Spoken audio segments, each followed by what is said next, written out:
ये कहानी है विधि के विधान को बदलना या उसे चुनौती देना। तो एक गांव में एक पति पत्नी रहते थे जिनकी औलाद नहीं थी।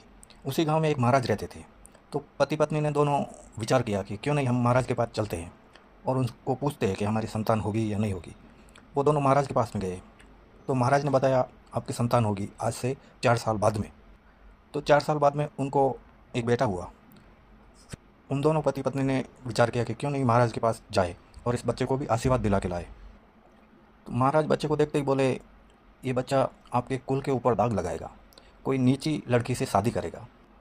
ये सुनकर वो बच्चे का पिता दुखी हो गया और पूछा महाराज को कि वो कौन है जिससे ये शादी करेगा। तो महाराज ने बताया अपने नदी के किनारे एक मछुआरा रहता है, उसकी 4 लड़कियां हैं, सबसे छोटी वाली लड़की से ये शादी करेगा। तो महाराज की बात सुन के लड़के का पिता उस मछुआरे के घर पे जाता है और उसको बोलता है तुम्हारी 4 लड़कियां हैं, चारों में से सबसे छोटी वाली जब तक तुम्हारे घर पे रहेगी तुम्हारे घर में आर्थिक तंगी रहेगी, इस लड़के को मुझे दे दो। और वो मछुआरे ने सबसे छोटी वाली लड़की उसको दे दी। फिर वो आदमी वहाँ से उस लड़की को लेके नदी के किनारे छोड़ के चला जाता है कि जब ये लड़की नहीं रहेगी तो वो शादी किससे करेगा। उसी नदी के किनारे एक ब्राह्मण आते थे पूजा पाठ करने। तो उस लड़के को देखते और वो सोचते कि ये अकेली लड़की इतनी रात को इधर क्या कर रही है। तो वो लड़की को अपने घर ले जाते। उनकी भी कोई संतान नहीं थी। तो उन लड़की को बड़ी करते हैं। धीरे धीरे वो लड़की और लड़का दोनों शादी के योग्य हो जाते हैं और उस लड़के के घर वाले उसी ब्राह्मण के घर जाते हैं और उस लड़की से सगाई फिक्स कर लेते हैं। फिर लड़के के माता पिता ने सोचा कि इसकी शादी हो गई, क्यों नहीं हम महाराज के पास वापस चलते हैं और दोनों को आशीर्वाद दिला के लाते हैं। तो महाराज आशीर्वाद देते हैं और दोनों पति पत्नी को देख के महाराज हंसते हैं। तो लड़के के पिता ने पूछ लिया महाराज हंस क्यों रहे हो। तो महाराज ने बताया कि ये वही लड़की है मछुआरे की जिसको तू खरीद के नदी के किनारे छोड़ के चला गया था। तो ये सुन के वो लड़के का पिता और चिंतित हो जाता है कि ये कैसे हो गया।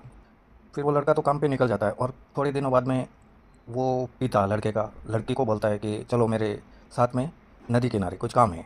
नदी किनारे जाकर उस लड़के के हाथ में वो जो सगाई की शादी की अंगूठी थी वो नदी में फेंक देते हैं और लड़के को बोलते हैं जब तक ये अंगूठी नहीं मिले तब तक घर वापस मत आना। इतना बोलकर वो लड़के का पिता उधर से चला गया। अभी लड़के को वो अंगूठी मिली नहीं, ढूंढ ढूंढ के परेशान हो गई और उधर ही थका कर बैठ गई। तो उसी नदी के किनारे एक राजा आते थे। तो राजा ने देखा कि ये लड़की रात को इधर क्या कर रही है, तो वो अपने घर पे ले गए।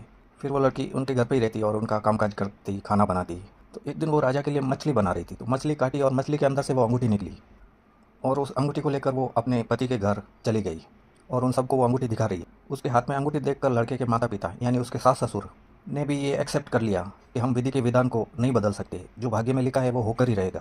और ये सोचते हुए उन्होंने उस लड़की को सच्चे मन से अपनी बहू एक्सेप्ट कर लिया। तो कहने का मतलब है एक बार विधाता ने जो लिख दिया वो होकर ही रहेगा, चाहे आप लाख कोशिश कर लो वो नहीं मिट सकता। तो जो हो रहा है या जो होगा वो अच्छा ही होगा। आपकी और मेरी चिंता की हुई व्यर्थ है। तो हंसी खुशी अपनी ज़िंदगी जियो और मज़े से रहो। राम राम आप सभी को, सभी खुश रहे, सभी का दिन